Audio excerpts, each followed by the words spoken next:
You don't know about the children of Pleasant Pond Sanitarium? I'm surprised that there are people in our group that haven't heard the story before. We're all paranormal investigators in one way or another, so I just assumed that we would all be on the same page. Todd, Sarah, and Isaac are well versed in a lot of the local ghost stories and legends, but apparently, Todd and Isaac somehow completely missed one of the area's most disturbing stories. The old abandoned asylum is not far ahead of us. We're nearly at the fence, but I have just enough time to bring Todd and Isaac up to speed. If we are going into the asylum, I want them to at least have some idea of what to expect. It was a long time ago, back in the 60s. Rich families would send their kids here to try to cure them of whatever they were afflicted with. Mental illness, violent disobedience. It didn't really matter what their reasons were. It was because those kids were considered to be embarrassments, Sarah says beside me as we continue to approach the fence. Those entitled, selfish, silver spoon families couldn't stand the idea of their children having any flaws or any struggles. That was beneath them. So they sent those kids to this place, far away, where they wouldn't be able to disgrace their family trees. That's what this place really was. Poor parenting. I nod. Exactly. It only got worse from there. Pleasant Pond was notorious for mistreating its patients, and back then, there wasn't the medical knowledge or even the treatments that there are now. And even worse, there weren't the same regulations. Asylums could practically do whatever they wanted to the people inside, even these kids. Todd gulps a little, clearly shocked by the story. So it didn't go well.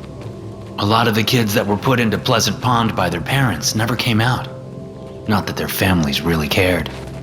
It was one less thing for them to have to worry about. They probably preferred their black sheep kids as a sympathy story over actually having to take care of them. Then there was the incident that got the whole place shut down. The kids and the staff inside were all found dead. The dirty, worn-down sign on the fence shows an image of a smiling sun hanging over a picturesque, beautiful blue pond. I look from the sign to the small body of water beside the gate.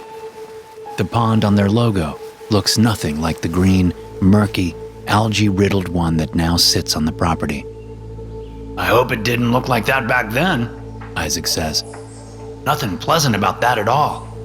False advertising. The whole place was false advertising, Sarah grumbles. They weren't trying to cure those kids. They were just trying to keep them out of sight and out of mind. No one helped them, and so horrible things happened inside. Truly awful. The fence surrounding the sanitarium isn't enough to keep us out. It's in severe disrepair, and there is a hole big enough to squeeze through. That was probably cut open from some other visitors wanting to explore the place. We are far from the first people to pay Pleasant Pond a visit, and that's exactly why we wanted to come. There are all kinds of stories of the place being haunted by spirits of the children that were tortured and died here, and as morbid as that is, it captured our own curiosity. We just had to come see for ourselves. Sarah and I's podcast is fairly successful among the paranormal community, and Todd and Isaac's isn't far behind us in listeners.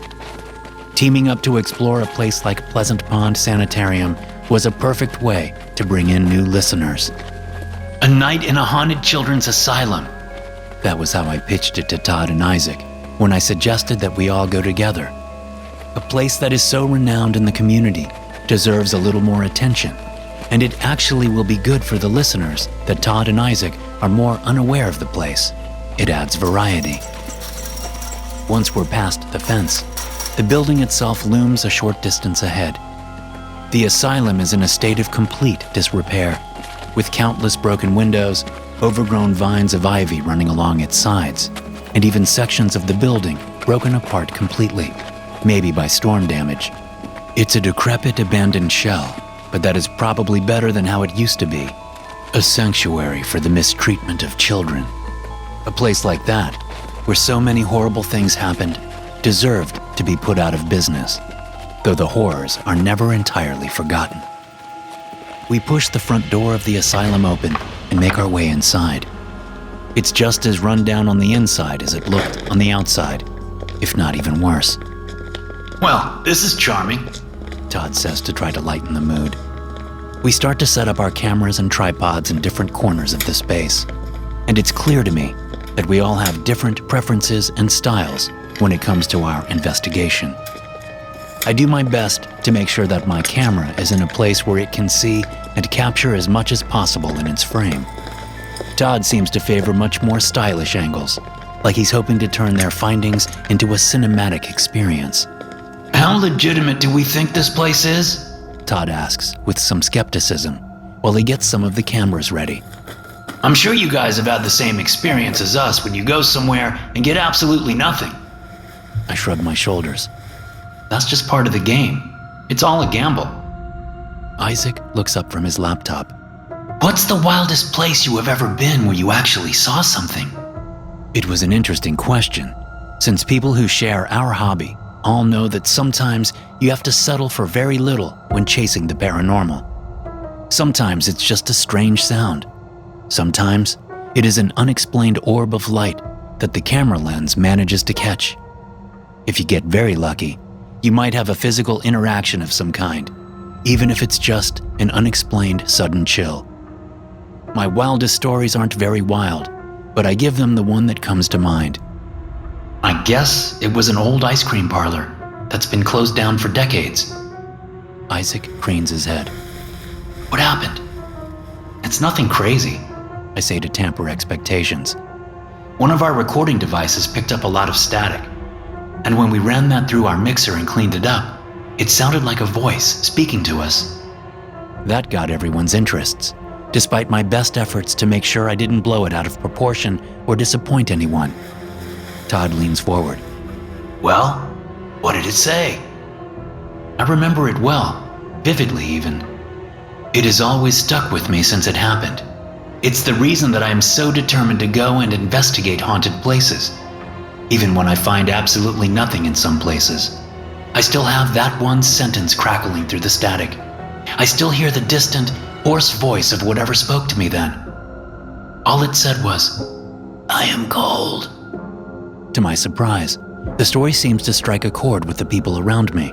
They all break into nervous smiles, and Todd looks like he's had a shiver run down his spine.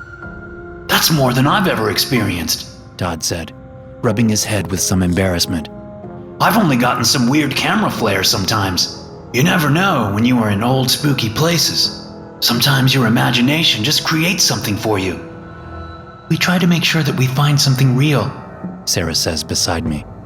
There are too many people just running around with cameras in the dark, pretending. That was absolutely true. We did our best to find places that seemed actually haunted, and hopefully, Pleasant Pond Sanitarium wouldn't disappoint. I glance around at our surroundings, really taking in the atmosphere of the abandoned children's asylum. It's grimy and dusty, slowly rotting away, and maybe it should. I can't imagine it was a very warm and welcoming place even back in its heyday. The whole place is just gray and sullen, nothing like the rainbow on its logo. There are no windows to be able to see outside. Children couldn't have been comfortable within these walls, and it's hard to fathom a parent choosing to put their kid there. It's always important to get a feel for the layout of a new space. Once we have our equipment in place, we grab our flashlights and start to explore some of the nearest corridors. We stumble upon the office of Dr. Howard Murphy. I recognize the name from the research I did before we came to visit.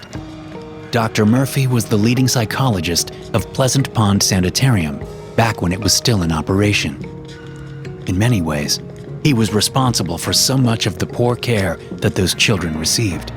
He was killed during the incident that shut the place down for good, when so many children and orderlies were found dead. There isn't much left of his office besides an old desk bolted to the walls in the corner of the room. We all turn toward the wall vent in one of the corners of the room. It's probably just a rat, Todd says, but I would rather know for sure. I go up to the vent and find that it's already mostly unscrewed from the wall. With one hard pull, I pry it from its place and don't find any rodent in the space behind it. There's a dusty box hidden behind the vent. I pull it out and bring it onto the table, carefully opening it. An old black machine sits inside next to a collection of cassette tapes. It's an old tape player, perfect for us to hear what's on some of those cassettes. Each of the tapes are labeled with different dates, going back to the early 1990s. Doctor's logs? Sarah suggests. I nod. That would be my first guess, too. We find the tape that is the most recent one, labeled September 17th, 1993. That wasn't long before Pleasant Pond closed its doors forever. I take the tape and put it into the machine, hitting the play button. A man's voice comes out of the old speakers of the player. Every word is crackled and somewhat muffled, but that's to be expected for a recording that happened decades ago. Dr. Howard Murphy, September 17th, 1993. Our patients have been growing more erratic in recent days. Our usual methods have been less effective, and they are not responding to consequences in the same manner that they used to. Most of them have begun laughing when we attempt to condition them. Dr. Loweth has continued to voice her discontent with our methods, and even actively ignores the change in the children's demeanors. She still believes that their behavior is a response to their parents' absence, that they feel abandoned and alone and are acting out for attention. She even says that our methods are making them worse. We remain at odds on that point. From everything I have observed, the children's afflictions go far beyond simple defiance and mischief. There's something wrong with them. Very wrong. Something bad. Dare I say, evil. And it shows itself more and more through each and every one of those children as the days go by. No, there is something very wrong here, and we are not equipped. The tape recorder makes a terrible noise. I hit the eject button as fast as I can and pull the cassette out, only to find all of its tape stretched and torn apart. It's completely broken like the machine ate it up. That didn't sound good, Todd says. So either that doctor took action against what he believed was some kind of evil inside the children, or they were exactly what he thought they were. I don't consider one side over the other, because it is impossible to say with the little information we've gotten so far. It could even be a bit of both. Maybe the abuse of the staff led to the children's dangerous behavior, where the doctors and orderlies took action against children that were threatening their lives. Whatever was happening inside of Pleasant Pond Sanitarium, it led to something horrible. We keep searching through the doctor's office some more. There's a plaque on one of the walls that is showing off some of the old certifications and grants that were once awarded to Pleasant Pond Sanitarium. It immediately strikes me as disingenuous, as if they were trying too hard to show visitors that they were legitimate and good when every story I've ever heard says otherwise. Beside the plaque, there's a framed photo of a group of children standing in front of the pond with their caregivers and orderlies all standing behind them. The photo is faded and the colors have muted over the years, giving the whole thing a very unnerving quality. I notice the expressions on all of their faces. The children are all grinning ear to ear, and their eyes are wide with excitement. It's almost cute, but there's something uncomfortable about the severity of the smiles and stares at the camera. The strangest part is the adults standing behind the children. They all look afraid. My attention is pulled away from the picture to the wall beside the frame, where the old wallpaper is being peeled and chipped away. Something is being carved into the wall. A letter. M. Then another follows, and more come into a full word. No, a name is spelled out. Madison. Madison. It's not some kind of a trick. I can tell that much. Is one of the children from the asylum trying to make contact? They always did say that the ghosts of those children haunt Pleasant Pond Sanitarium. Maybe it really was true. I want to call for the others that are looking in different parts of the office, but I'm so transfixed by what I'm seeing. It's real physical evidence that there is some invisible force at play in this place. I don't want to look away. I don't want it to stop. It's too incredible. More letters come, being engraved into the wall beneath the name. One by one, each letter takes its place beside the last, until a collection of them is right in front of my eyes. I whisper it aloud. Is it time for my medicine? More letters scratch into the wall. I read those aloud too as the unseen force finishes writing them. Or is it time for games? Did you say something? Isaac asks from across the office. I don't get a chance to respond before another sound startles everyone. It's coming from Dr. Murphy's desk. It reminds me of the sound that led us to the cassette tapes in the vent. That wasn't a rat, and this probably isn't either. No, I get the feeling something is intentionally guiding us to find things in the office. Maybe it's the girl that's scratching the walls.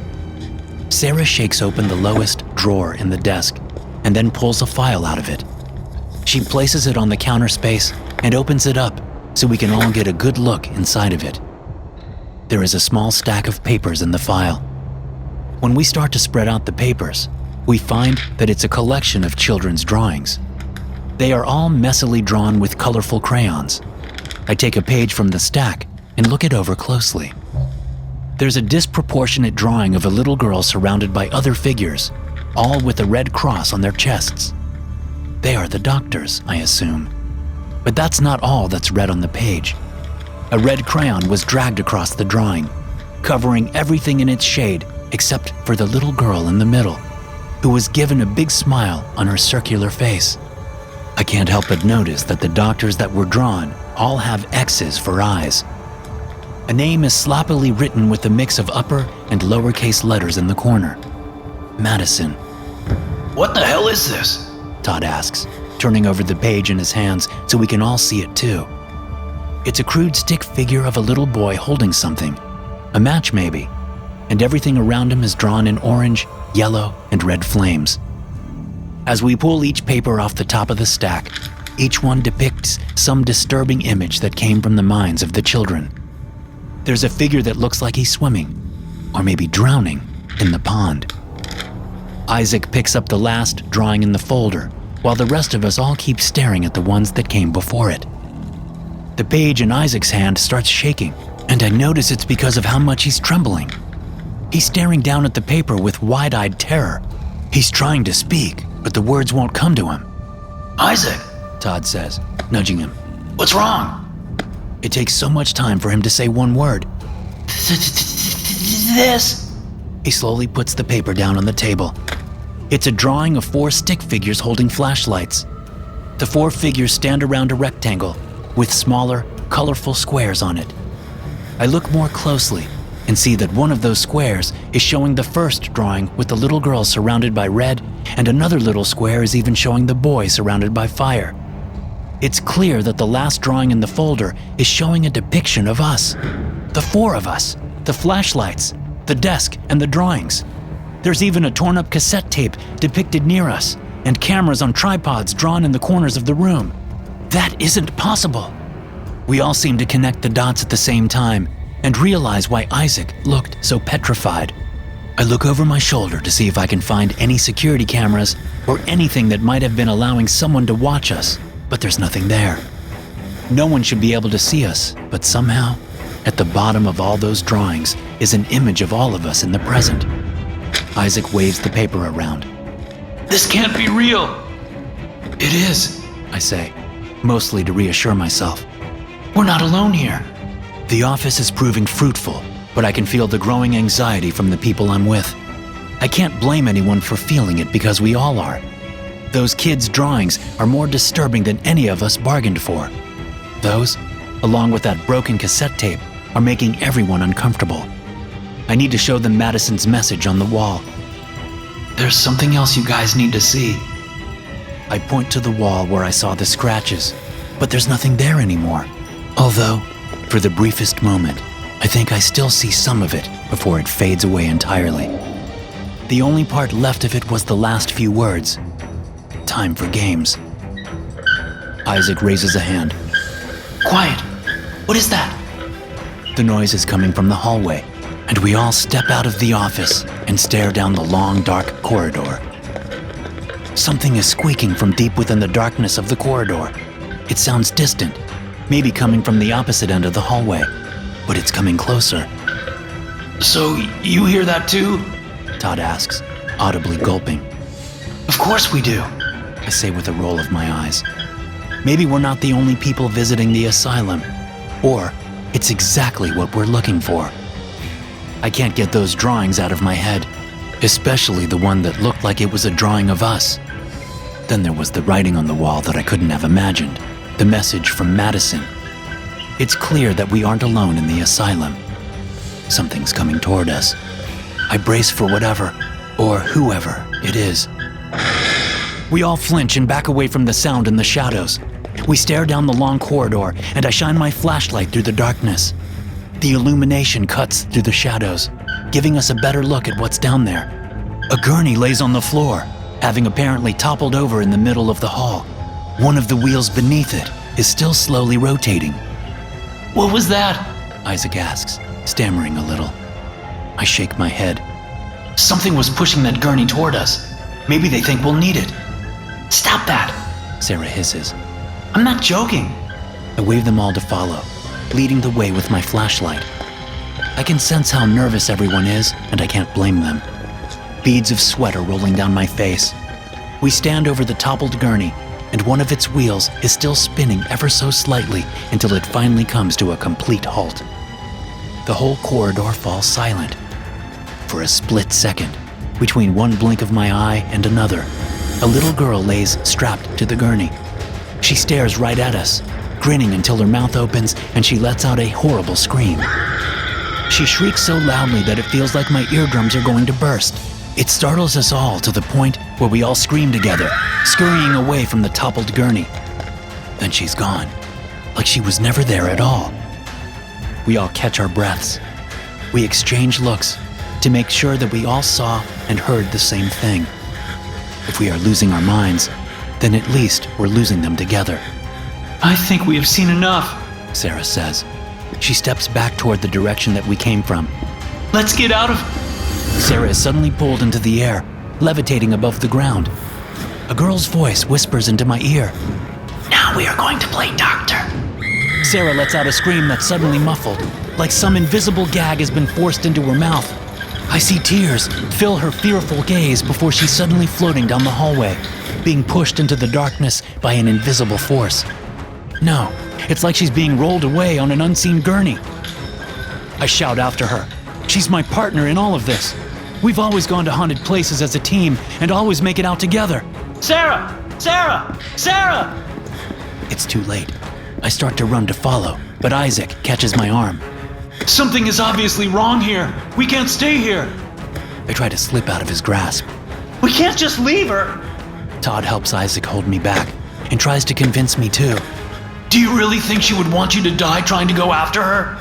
Of course she wouldn't. We need to get out of here. We can bring back help. I don't want to listen, but I know that it's the smarter move. We can't save her if we get taken too.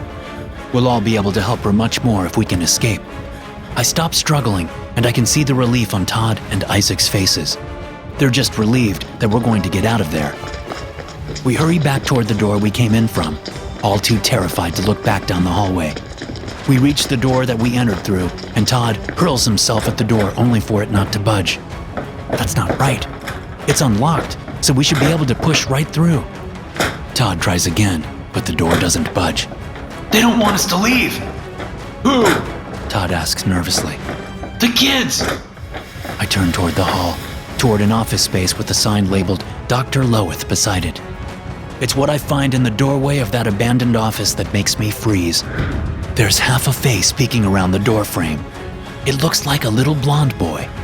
The one eye that I can see is staring right at us, and the half of a lip that's visible is curled into a smile. A voice speaks. I promise I've been on my best behavior. I've only been a little bad. Only a little. It's a boy's voice, sharp and piercing in all of our ears. It doesn't seem to be coming from that boy's mouth, but I can somehow tell that it belongs to him. It's everywhere, echoing through the room, but somehow at the same time, it feels like his lips are right up against my lobe. The matches were always in the right side drawer in Dr. Loweth's desk. She always tried to hide them from me. The little boy let out a breathy, mischievous chuckle. But I always found them. Todd's whole body suddenly combusts, bursting into flames. He lets out a horrible shrieking from within the inferno, flailing and thrashing around the room. Isaac and I do our best to avoid the horrible blaze when he falls to the floor, trying desperately to douse the fire. But it's too late. He burns away before our eyes. There's nothing we can do but back away and listen as that little boy's voice just starts laughing at us. I turn back toward the office door and the boy is gone, but his giggling echoes through the wing of the asylum. Isaac is breaking down next to me. Todd! Oh my God! What do we do? We shouldn't have come here! I don't disagree with that. We were too curious and too willing to seek out things that are dangerous. If we believed in the paranormal as much as we claim, then we should know better than to put ourselves in the situation we're in. Isaac looks like he's about to vomit at the sight of his friend still burning away on the floor. I wish there's something we could do for him, just like Sarah, but I know in my gut that it's too late. The dead children are playing their games, and so far, we're losing. We both keep throwing ourselves against the door, hoping to bash it open, but it doesn't, no matter how hard we hit it. It's stuck in place by supernatural forces beyond our control. I can hear them, the patients of Pleasant Pond all giggling at us. They love that we're stuck, and that we have no choice but to play with them. I look over my shoulder and see small silhouettes standing in the dark corners of the space. Some of them just stare at us, while others clap their hands and cheer excitedly, but that choir of children's laughter persists, permeating the whole building. Our cameras and tripods are all thrown through the air and smashed against the walls, destroying all of our equipment and any proof of what has been transpiring that night. Isaac is sobbing, completely out of his mind with terror. One of the kids coos behind us. Let's play, Doctor! Just like Dr. Murphy used to! I don't know what that means, but I'm scared to look. Isaac and I just both keep trying to get the exit door open. The child behind us giggles. I want to be a surgeon when I grow up. I can't think about whatever that sound is. I just need to get out. I just need to... Isaac screams beside me, and I turn to find blood erupting from the side of his head. The drill I can hear but can't see digs into the side of his skull like he's having some kind of lobotomy. I don't see anyone, but I can hear them laughing along with the sound of the spinning drill. This is so fun! I slam my shoulder against the door, and to my surprise, it swings open, dumping me out into the dirt. I look up at the night sky above me, so relieved to be out of the dark and dreary halls behind me. I scurry on all fours away from the entranceway until I can climb to my feet and start running across the property. I just need to get away, far away, and then I can get help. Maybe Sarah is still alive inside. Maybe I can get people to come and tear this horrible place down for good and cast out whatever ghosts still linger here. I should have found a different hobby. We all should have. Instead, we all got exactly what we asked for. We got to find a place that is actually haunted. I'm near the fence. I can see the faded, rotting sign in the front of the property. The smiling sun is still grinning over that beautiful blue pond that's drawn beneath it. Pleasant Pond Sanitarium could never have been that welcoming. That sign is nothing but a lie. Something snags my ankle and I tumble onto my stomach. Whatever tripped me tightens its grip around my ankle and I'm being dragged backward across the overgrown yard outside of the asylum. I try to grab hold of something to stop myself, but my clawing hands only find patches of grass that come right out of the ground and don't help. My feet suddenly grow cold and wet, and the rest of my body follows until I'm suddenly submerged in the body of water on the property. I swing my arms out in front of me, trying to swim to the surface, but that unseen force is still yanking me further down into the darkness. I desperately try to reach for the air above, but it's too late. I can only stare up at the surface when I see short silhouettes standing around the edges of the water. The little girl that I saw on that gurney, she's smiling and waving at me. Maybe that's Madison. A little boy grins down at me and strikes a match. Another boy dances around happily, holding a power drill in his hand and clutches a blood-drenched brain in his other hand. They all look so happy. They played their game and they won. I lost. I look down into the dark, and I see the smiling faces of a group of children pulling me down into the depths of that black water. Their little hands claw and grab at me. Their joy and laughter reach me even in the silence below the surface. There are other bodies there at the bottom of the water. I recognize their scared faces from that old photograph. It's the doctors and the orderlies that used to work there, the people that were supposed to be caring for the children. Maybe they deserved what happened for mistreating those abandoned, unstable kids. Or maybe they were the victims of something evil, just like I am. There's no way to know anymore as I join them in the dark. I've lost more than my mind at this sanitarium. All I can do is sink into the maddening depths of Pleasant Pond. Thanks for listening. If you enjoy these stories, be sure to subscribe to the podcast and check out some more of my episodes here.